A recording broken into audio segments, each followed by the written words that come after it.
So we had a gallery show earlier this year, and one of my projects, I did a drawing. I used some of my pencils and did a graphite drawing, and it sort of made me fall back in love with a material that I don't use that often. I've been painting mostly, so that got me thinking about making some pencils out of some of my foraged clays and some graphite.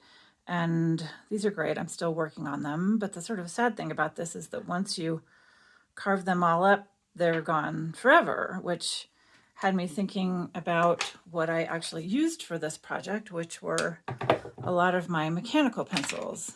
And the great thing about the mechanical pencils is that you have this replaceable lead in them. And those of you who have followed me for a while know that I like to make my pigment sticks square so that they don't roll off the table. But when I first started, I made them round. And you can buy, for round pastels, you can buy holders online.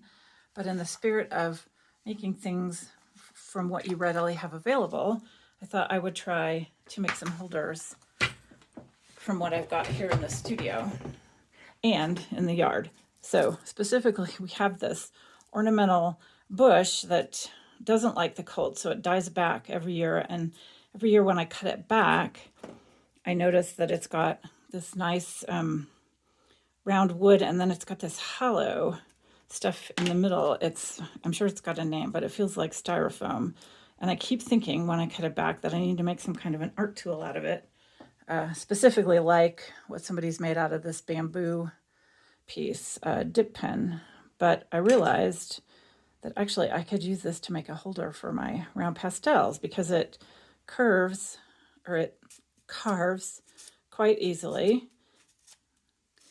And it's very easy once you've got that bark carved off to split with your craft knife in half. And then you can just scoop that soft stuff out with one of these. And then it is the perfect size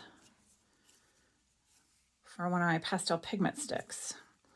Now, I felt it needed a little bit more support here, so I have an endless supply of little round wooden dowels, which fit right in there.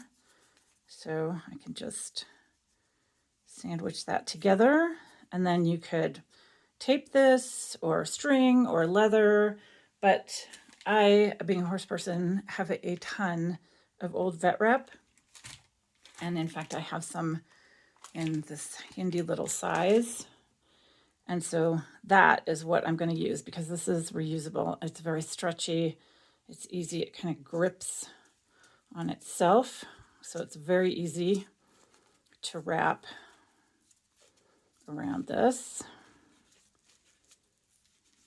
I've already cut this piece. So there you go. I have this second one that I made, and I've got some paper here. And it makes the perfect holder.